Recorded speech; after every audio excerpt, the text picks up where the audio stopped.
So, hello. So let's finalize this issue of Lagrange interpolation. I'll just recall from what we started so we can finalize. So just go through the main points. So the Lagrange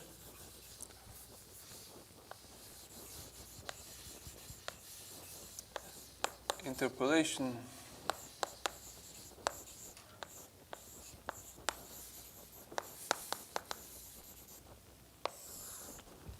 so Lagrange interpolation, it has to do with the interpolation when we want to approximate a function.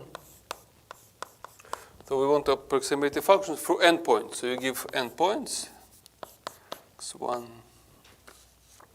just from 0, no? So it's plus 1 points.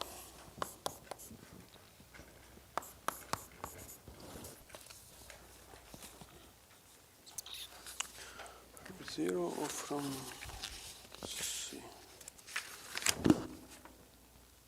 Yeah.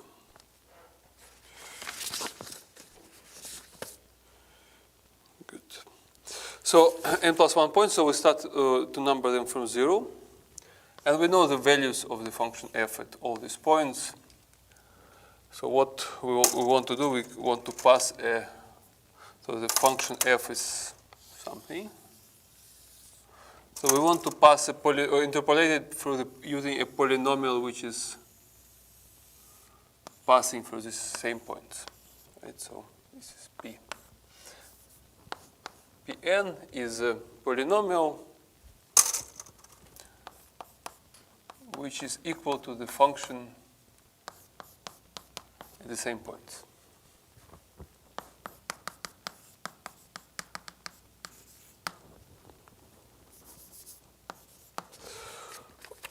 Okay, so what we did have is we proved that the first theorem was that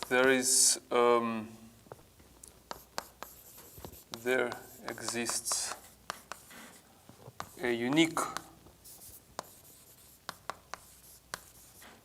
interpolating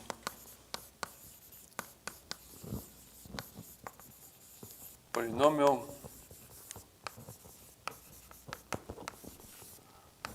Pn of x of degree at most n, right? So if you give n plus 1 point, then there is a unique interpolating polynomial of degree at most n. So what does it mean? If there are 2 points, then there is unique polynomial of degree at most 1, right? So it's a unique way to pass a line through 2 points. If there are 3 points, then you can pass a parabola through parabola or at most degree at most 2. So it's either parabola or line through any 3 points and so on. So this is what we proved. So then we also proved that another theorem was about the error control. So the question is how close is your polynomial to the function?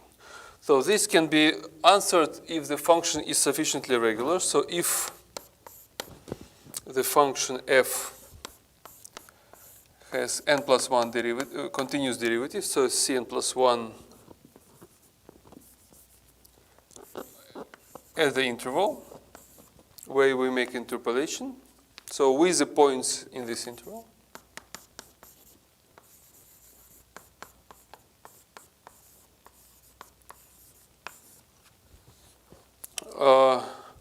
Then for each x, we can write that we know that the function f is interpolated by the polynomial plus the correction, which is derivative of the function of order n plus 1, computed at some point psi, depending on x. by the product of by a certain polynomial.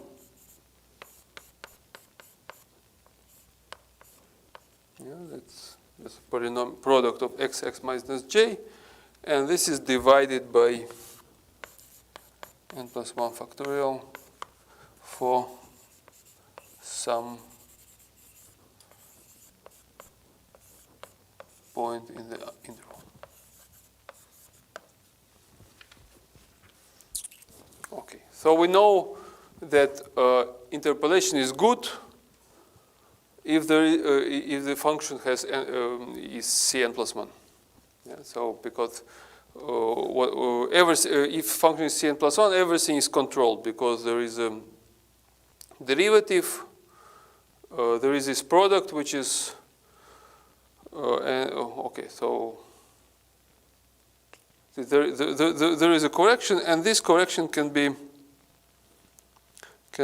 okay. So what we also had. So what finally you have is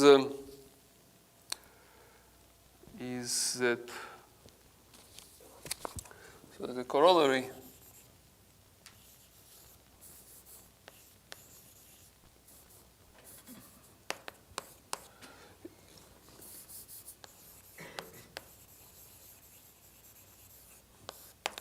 is that if you want to measure the difference with the with the supremum norm, so it's the maximum of the difference, so it will be smaller or equal than this expression, right? So so what in this expression you can do, you can take product of the norm of the first function by the product norm of the second function. So it will be norm of, which is just maximum of this derivative, so times the norm of the wx, it is this product, and divided by this one factorial. So where with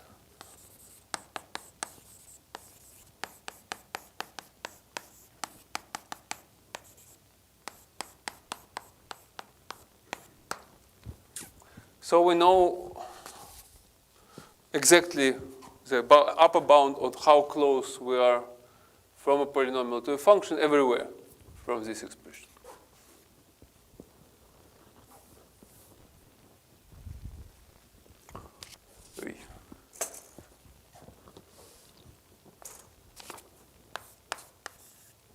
Good.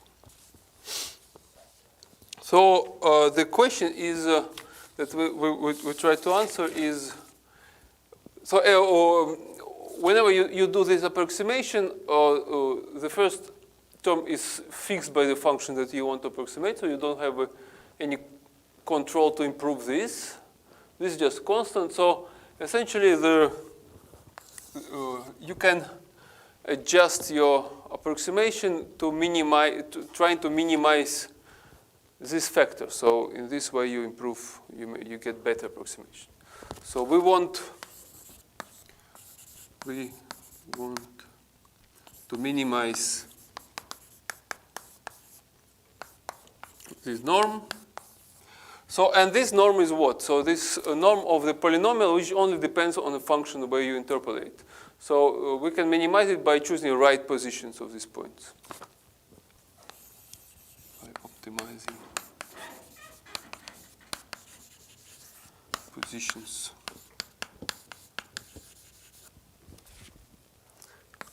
of points.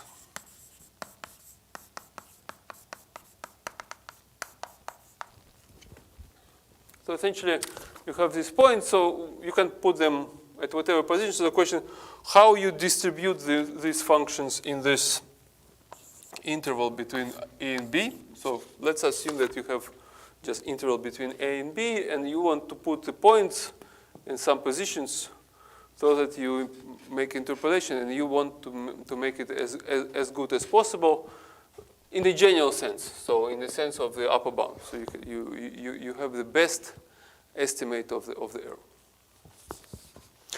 So a theorem that we are going to prove, and it gives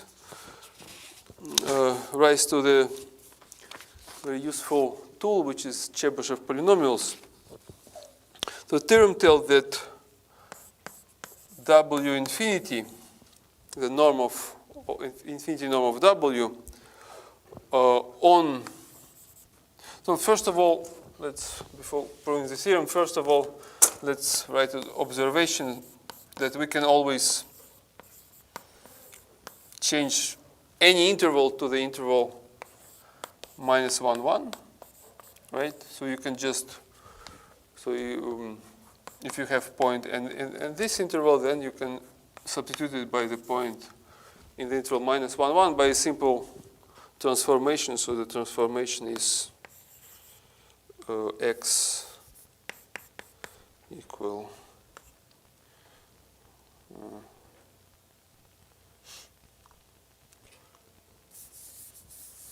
way around. So it's x equal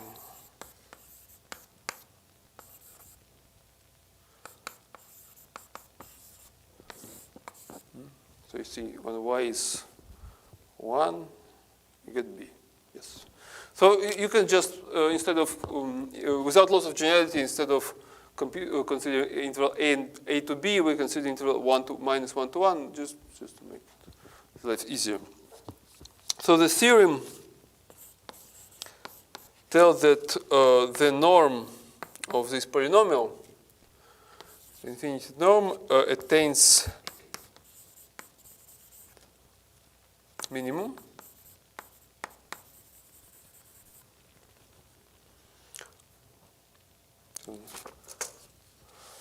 so the norm for the interval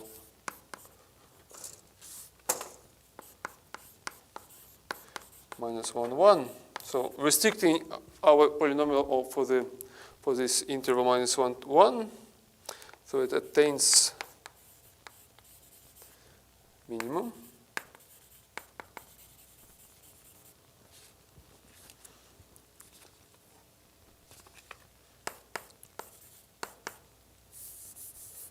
Which is the minimum over all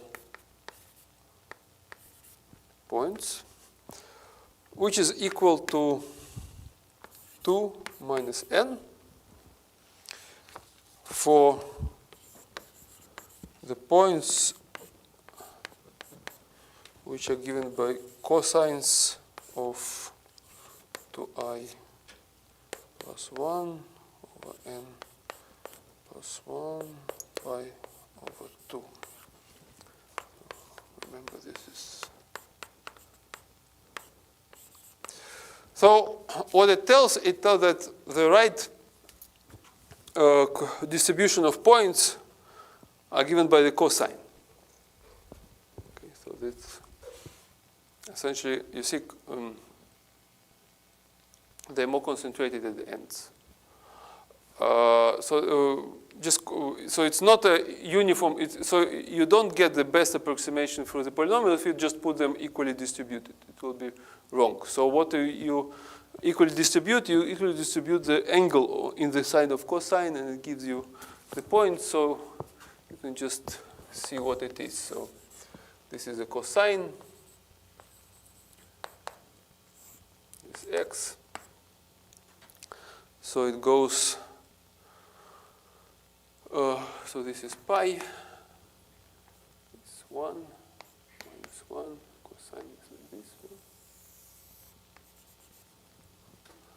And the points, they start.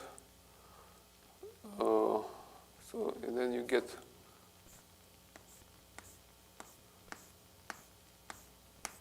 points something distributed like this: x0, x1, xn. So you compute cosine of this function.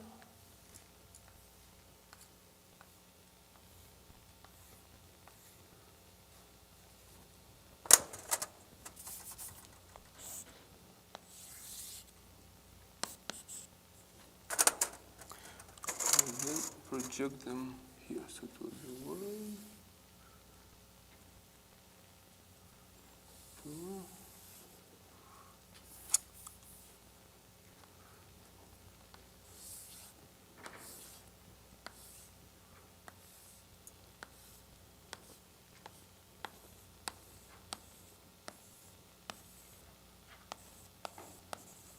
So this will be already x0. X1. Oh, sorry. So this is not x0. This is theta 0, theta 1, theta.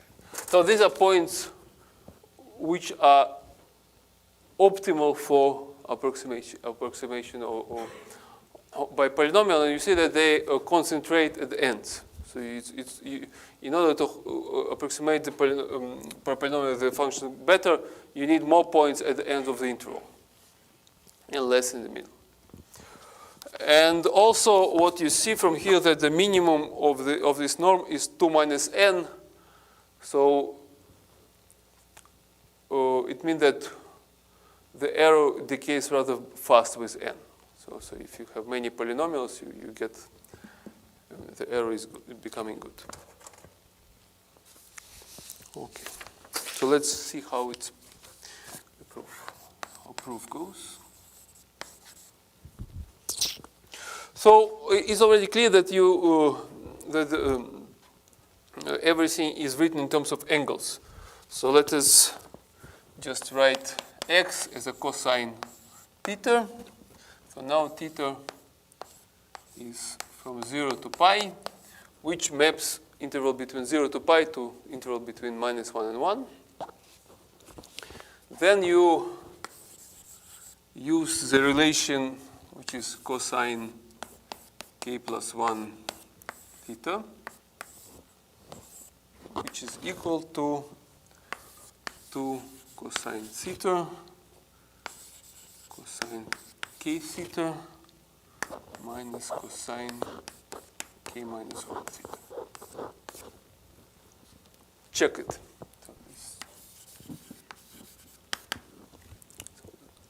So check that it's true. So this is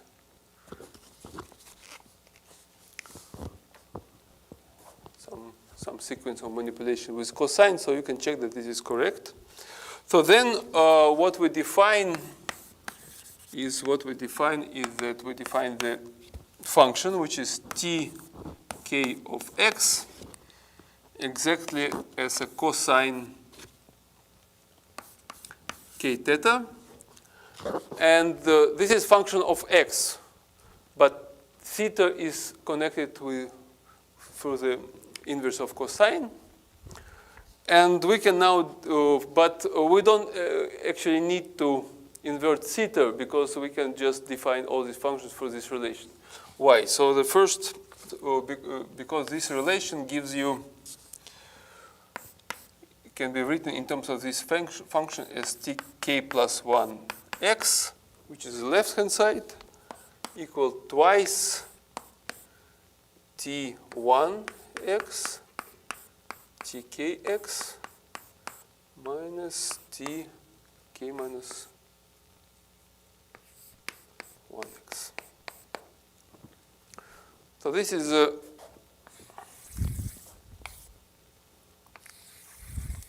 this relation. It defines every next function in terms of the first and two previous ones.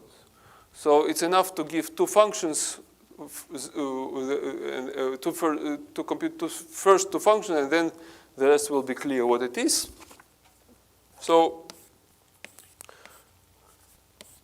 t0 of x, so it means that cosine of 0, which is 1. The next function will be cosine theta, which is x.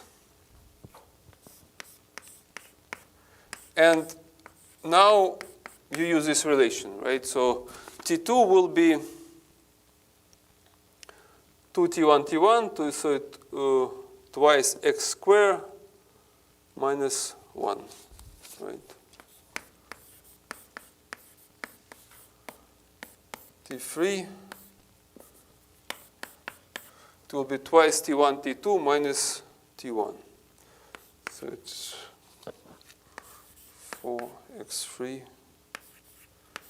minus 3x, etc. So all this is called Chebyshev polynomials.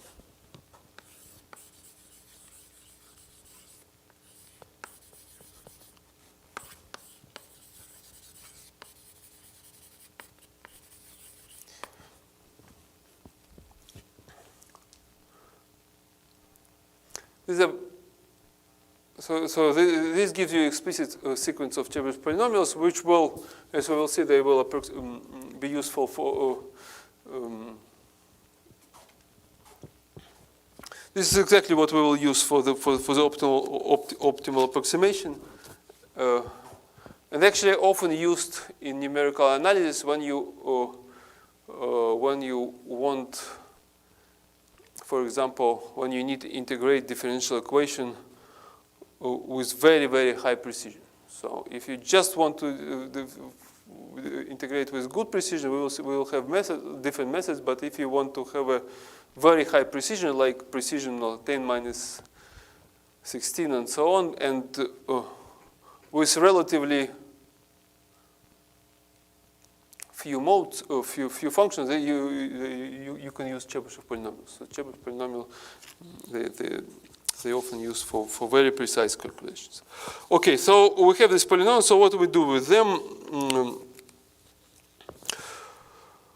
Okay, so what do you know about this polynomial? So first of all, it has degree. It is a polynomial of degree. So you can see k with the leading term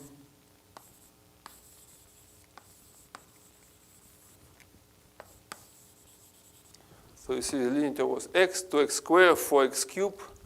So you can guess it should be 2k minus 1 xk, and you can show it from this relation directly.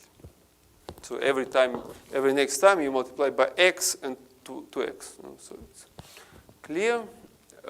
And also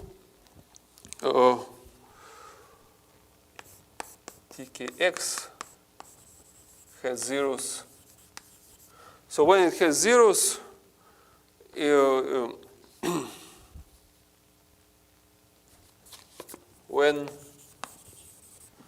so just by definition, the zero of this polynomial is zero of cosine. And cosine k theta equals 0, which means that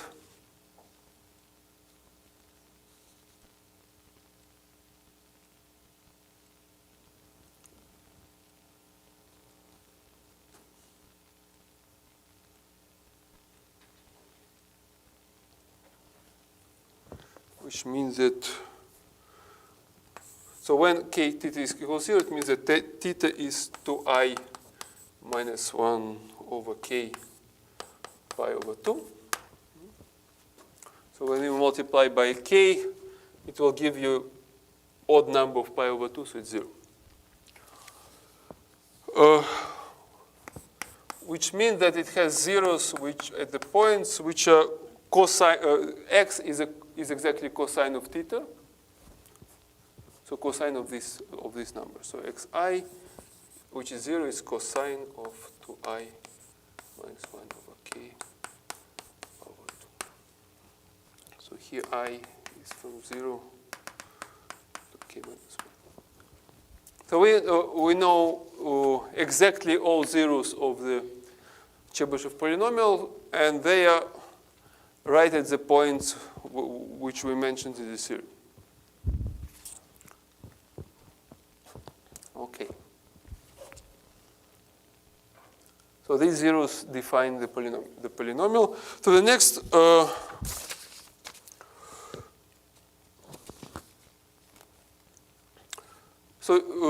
look that these zeros of these polynomials are exactly at the points which are mentioned in the theorem if k equal n plus 1. Right?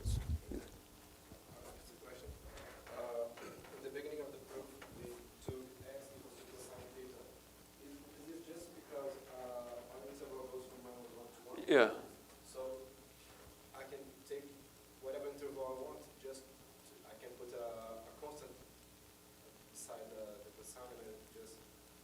Yeah, you make this actually the general way is that you first you take your function in the interval where you want it, and then change coordinates from a to b to -1 to 1, and consider this.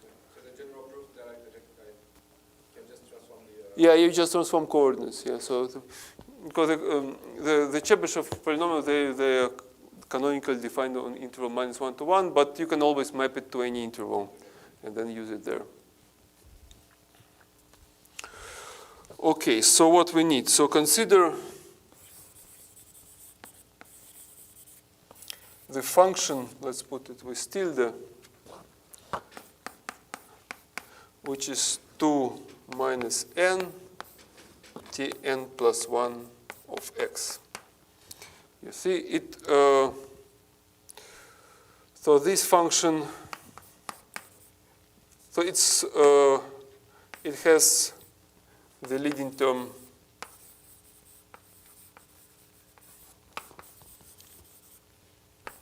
xn plus 1, yeah, so it's monic polynomial because we compensated these two, and the roots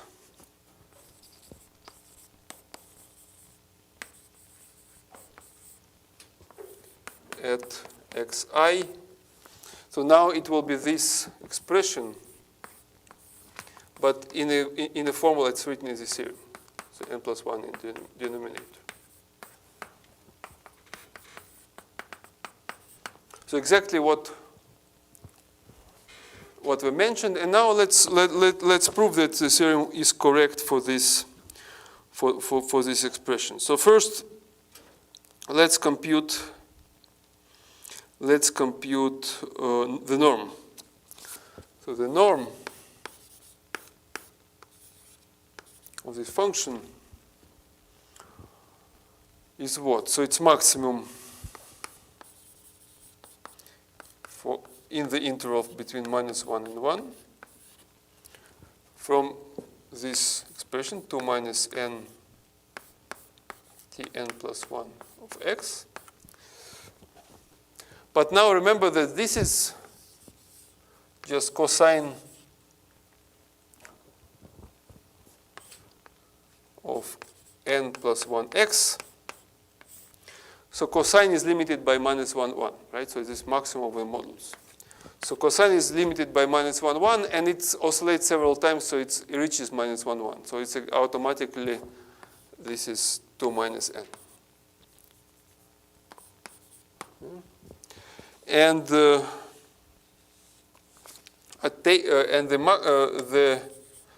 minimum is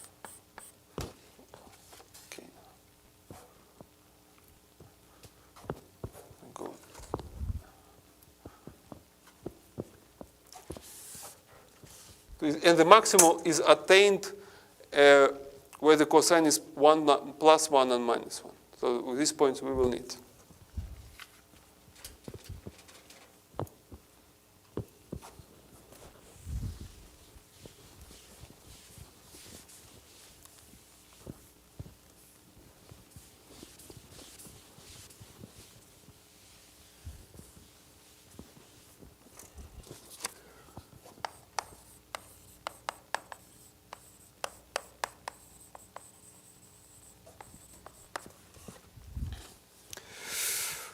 Okay.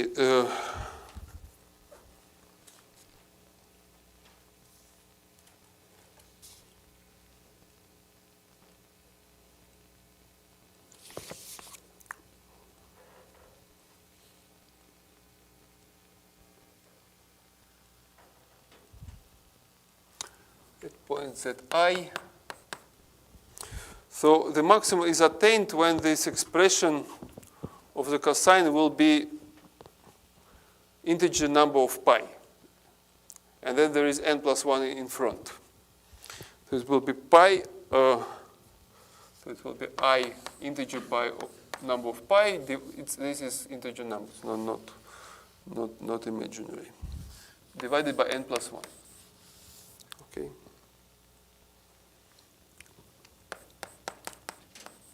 So in this case, it changes from 0 to n plus 1. Okay, so this is what we take. So just remember that at these points,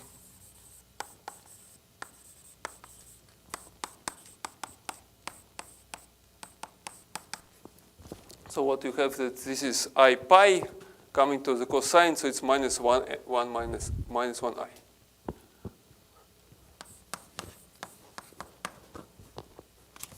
Plus 1 minus 1. Okay. So how to show, so now let us show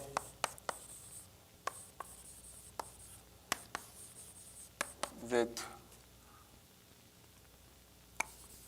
W corresponds, this tilde W corresponds to minimum of the norm over all distributions of the interpolation points. So let's show that this is exactly, so this is only what is missing for the theorem. So we showed that 2 minus n is attained at these points, and we just should show that this polynomial that we wrote is exactly, the Chebyshev polynomial is exactly giving the minimum. So, so we do it by contradiction. So I assume the opposite. So assume that there exists another polynomial of the same form. So x, but for a different distribution of interpolation points. Okay. Such that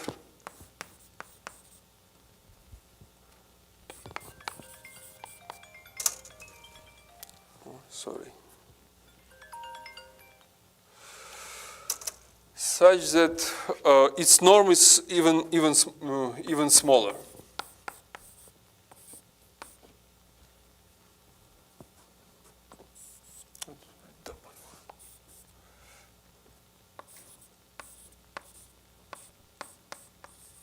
So let's assume that there is another polynomial. So what do we have in this case?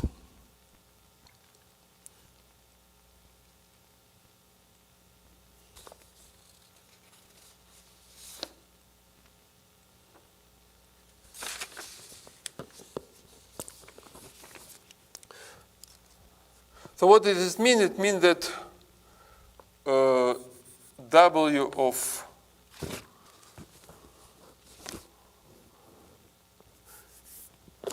so in particular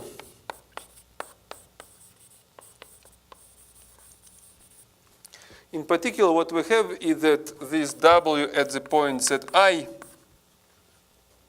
it should be smaller than the norm.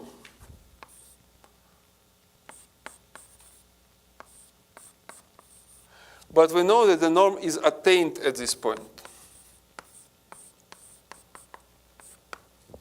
Right? So we know that the modulus of, so we know that this new function will be exactly smaller than the previous function at these Zi points.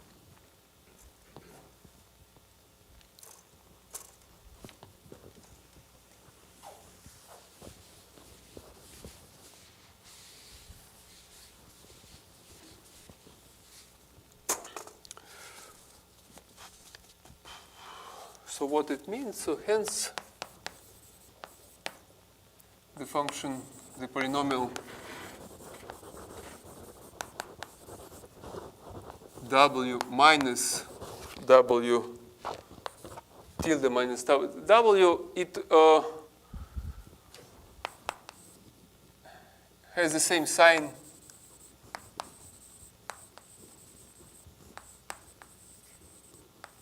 as minus 1I at z. So it changes sign at all points zi. So how we conclude? We conclude that you see W tilde is minus 1, 1, minus 1, 1, minus 1, 1. So this is what, where it is.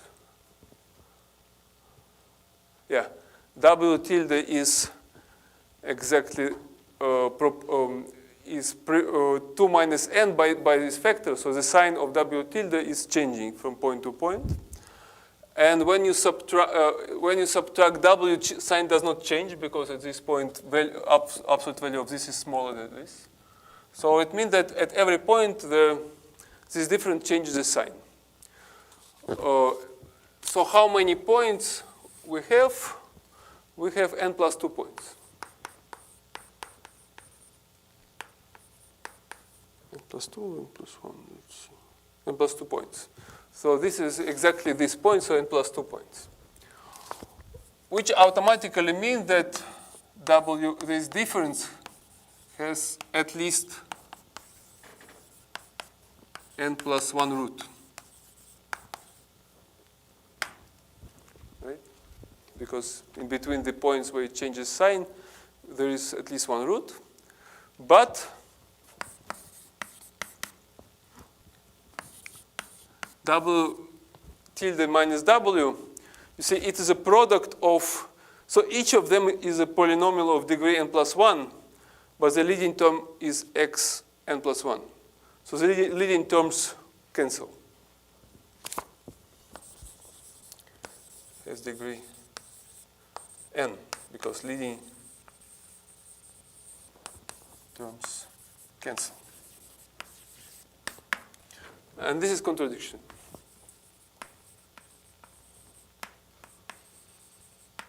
Yeah, because the polynomial of degree n cannot have n plus 1 different roots. So what we proved that it is indeed a minimum. So we have this nice relation that if you want to interpolate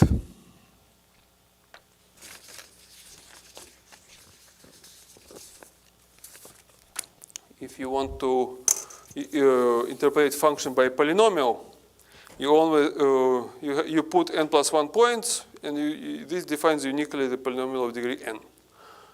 You can put whenever you want, but there is an optimal position which guarantees the best estimate, error estimate with clear number. So you know what is your error in terms of the n plus first derivative for the function, and the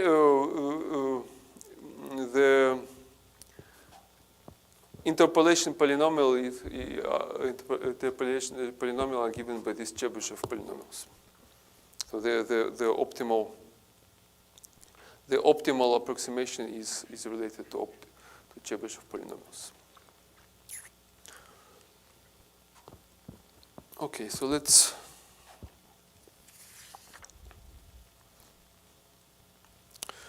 I'll just mention, but will not give.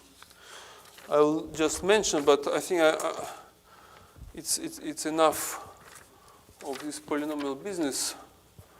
But I will just mention. Of course, you see this polynomial interpolation is rather elegant theory and rather elementary. So it has many further developments. For example, what you can want is you can another form of approximation is Hermit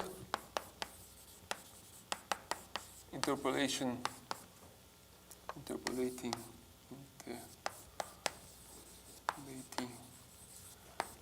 polynomials. So Hermit interpolating polynomial is the same concept, but now it corresponds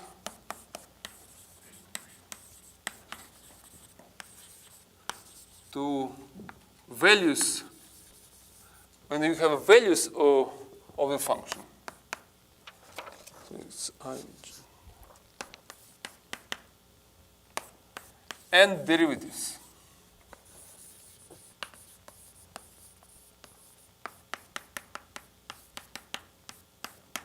So for I, 1 to n. So assume that you have a function and you measured at endpoints, you measured value and also you measured derivative.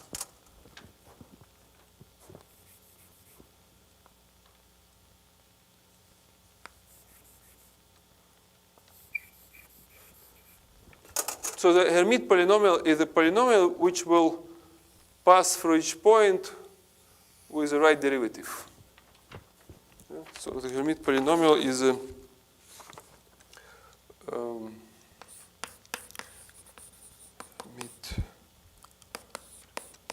interpolating polynomial.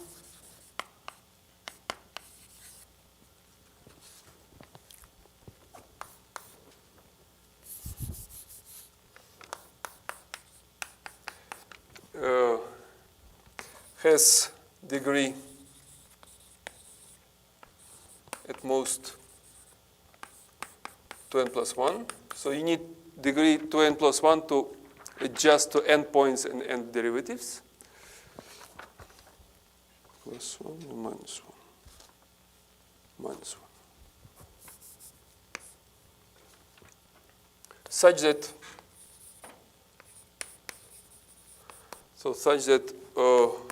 at every point, the value of the polynomial is measured value of the function, and derivative at every point is the measured value of the derivative.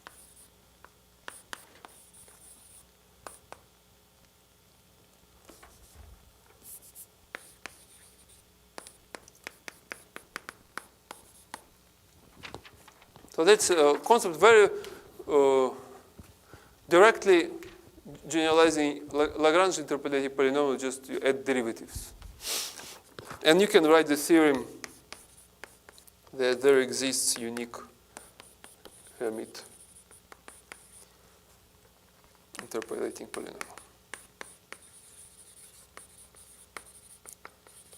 So the similar theorem. So if you say that degree is at most 2n plus 1, given n points and derivative, there is a unique way of approximating, or unique way of defining the polynomial that pass through the points with the right derivatives, and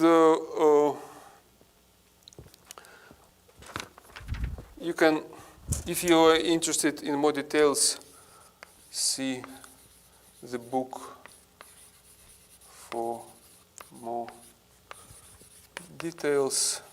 But in general, the theorem is very, the theory is very similar. So you, in fact, you can find this Hermit polynomial by defining certain basis. So you find a basis, but now a basis which is correspond to to zeros everywhere except for the right value or at the right unit value at the right point.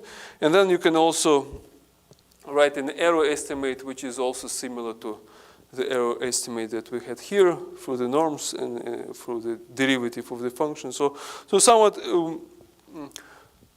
everything is similar, so except that you now not only take into account the positions, but also you take into account the derivatives. And so on. So there is there are many different extensions, and as I said, it's quite useful. So it's useful because these polynomials is the way how you can approximate very, very precisely the function. So whenever you do some calculations where you need many digits of precision. Sometimes you need it. Sometimes you, for example, you want to compute some universal constant with many digits of precision, like analogous to pi. You know many numbers, so you want to compute. So you may use these polynomials. The only observation which is bad is that it's interpreted polynomials. They are good if the function is smooth, so if it has many derivatives. But if it's not smooth, then they're actually very bad. And the observation which gives you exactly the worst situation is that for any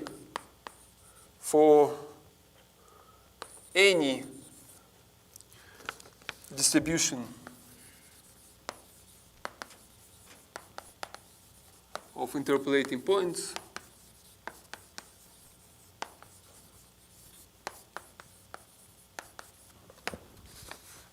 there exists a continuous function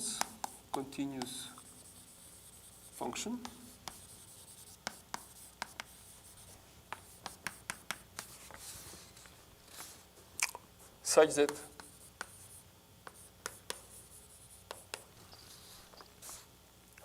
if you try to approximate it by the polynomial at these points, the norm actually will diverge as n goes to infinity.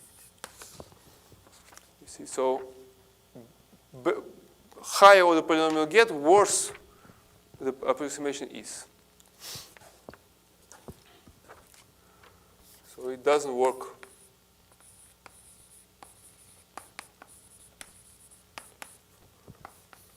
for non-smooth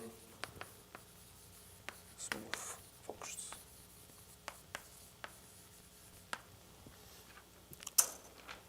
And this is important. For example, if your error has or your estimate, your measurement has errors, then you already don't expect, for example, this function is smooth because of the errors, of the measurement errors. And that means that there is no reason to approximate, to use high order approximation with for example, Chebyshev polynomials, because you will end up to get actually very bad result in approximation. So you should be careful. Okay, I think that we should let's make a short interval and then we'll continue.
So let's continue. So normally the polynomial interpolation in that global form, when you approximate the full function in the whole interval, or is defined, is not an optimal way, not very practical. So sometimes it's practical, but the usual way how you do polynomial approximation is in a piecewise form. So the piecewise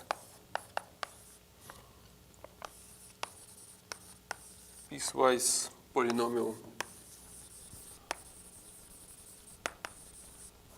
approximation.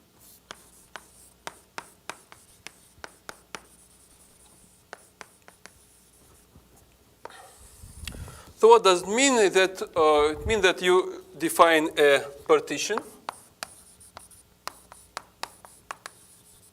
We'll call delta of your interval. So partition means just simply you take your interval, a and b, a to b, call the first point x0. So partition will have n capital intervals, so you divide it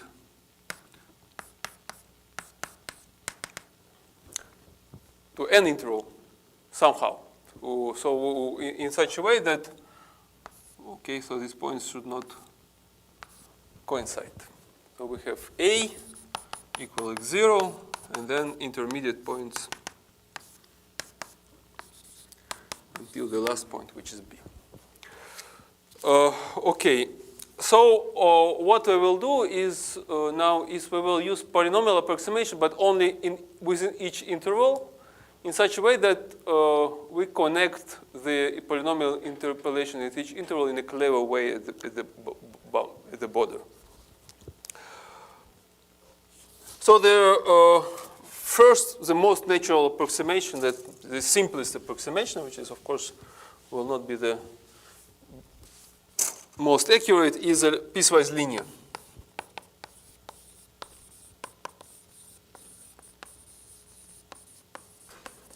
Approximation. So piecewise linear approximation is approximation when you approximate the function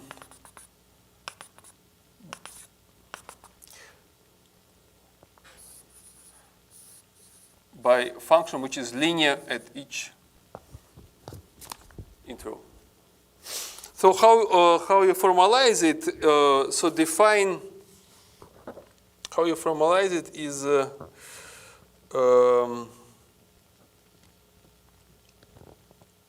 define the space. So L delta is a set of all continuous functions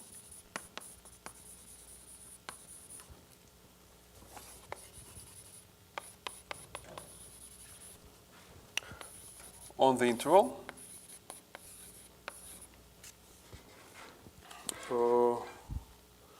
which are linear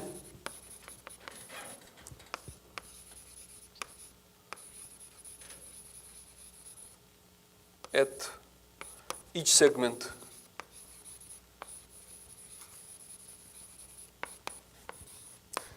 xi plus 1, so just what I wrote. So for all I from 0 to n minus 1. So consider all functions which has this form.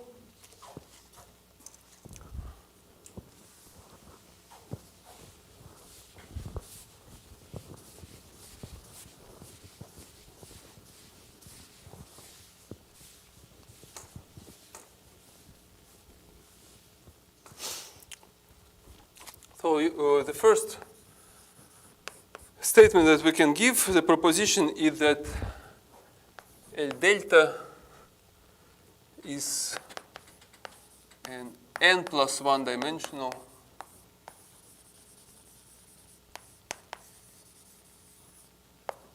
linear space, linear subspace the space of continuous functions. Okay. So the proof, well, it's obvious that it's linear because sum of the two functions, piecewise linear function. So essentially, we need to prove that it has n+1 dimension, and the proof is constructive, which essentially gives a way how you represent every function. So essentially, for the proof, you use the basis.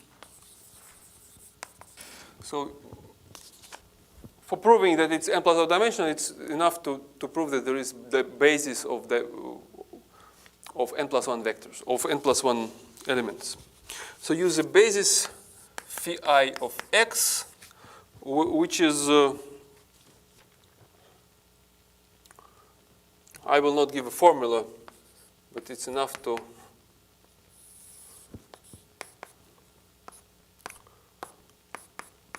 plot it. So imagine that you have the points xi, the previous point, and the next point.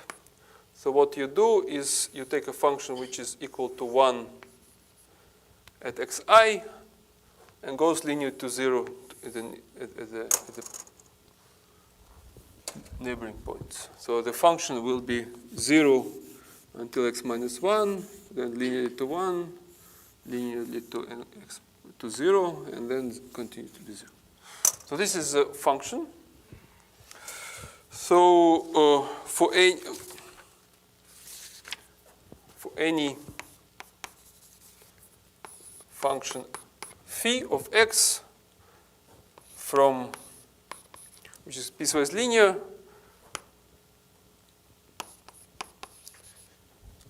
we can write it as linear combination of these basis functions. Exactly in the form, so you take the value and multiply by the basis element. So you can just check that it's exactly the same function because whenever you give the values at the interpolating point, they will be the same, which means that functions are the same. And certainly all functions linearly independent. So this concludes the proof. So the proof is very elementary.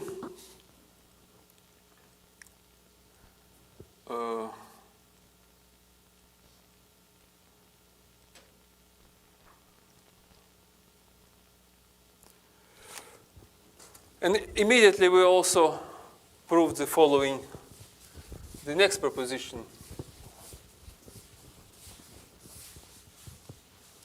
Almost proved. So the next proposition gives you the interpolation. So for given the function which is continuous, there exists a unique interpolating function phi such that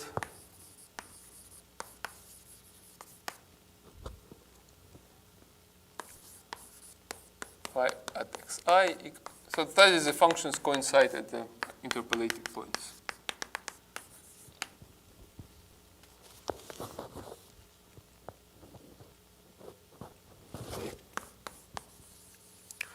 Well, the proof is, the existence is easy because you just construct it exactly.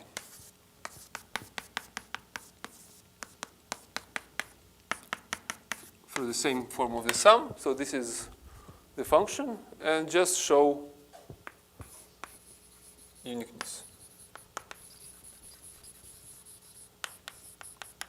I'll leave it as an exercise. Okay, so there is a unique. Well, this is kind of very intuitive. So there is a unique way how to interpolate linearly interpolate any function which is continuous.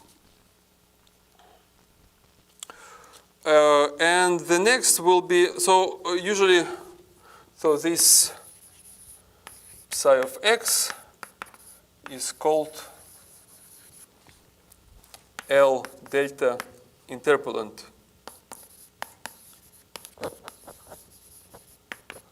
of f of x. Yeah, so this interpolant, it depends on how you partition your interval. So for each partition, you get the piecewise linear interpolation, and we can define the linear operator. So we can define the linear operator from the space of continuous functions to L delta exactly through this relation. So En F is by definition this psi. So we have a linear operator which gives, so it's linear, this is important. So for each continuous function, it gives you its interpolant. So now, what is important is how precise it is. So there is a theorem which gives you the estimate.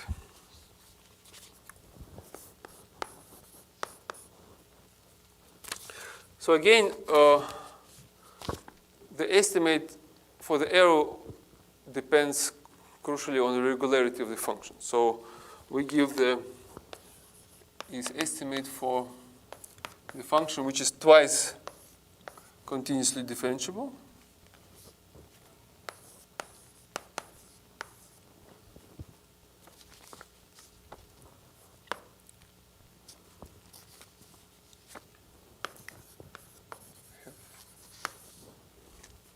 So we have that the difference between function and its interpolation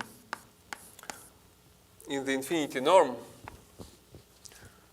can be bounded by h squared over 8 by the infinity norm of the second derivative of the function. So what it is, so where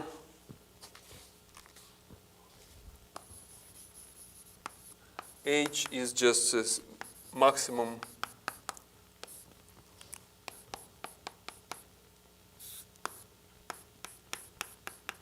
interval of interpolation. So we have interpolation of different interval. H is giving you the maximum interval. So it's usually you take intervals uniform intervals. So the same. So you divide the interval between a and b and equal intervals of size h. But it's not always the case. So if the intervals are different, h is just the biggest interval, and if the function is twice differentiable, the error is given by the second derivative and h squared. So this is essentially Taylor, second order Taylor term. So I will not give a proof, and you can see the book, or just prove it by yourself. So that's there's not much. The proof is not so interesting. It's just direct analysis. Okay. How much time do we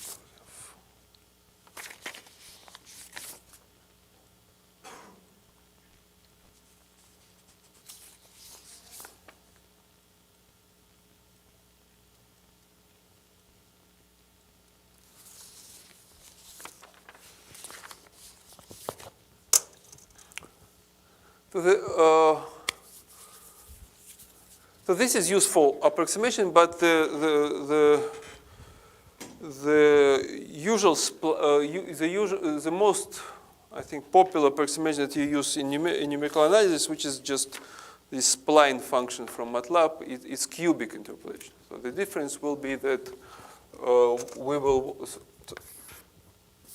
I will not do it right now, but the next class will be about the cubic spline interpolation.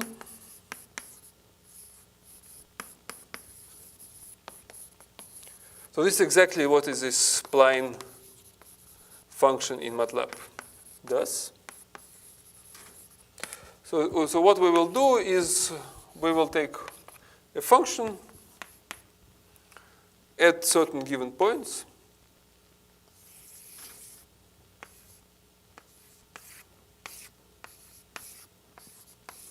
And now we will make cubic, we will use cubic polynomials within each interval instead of linear. And then we have to glue them together. So in order to glue the cubic polynomials, you can match all derivatives possible. You cannot match, you can match values, you can match the first derivatives, you can match second derivatives, you cannot match third derivatives because then it will be just single polynomial. So what you do, you consider the functions which will be C2, but in each intervals it will be cubic polynomial. So this will be spline, and we will consider it. I think I will not start it today. It will be not good. So we will consider it next time.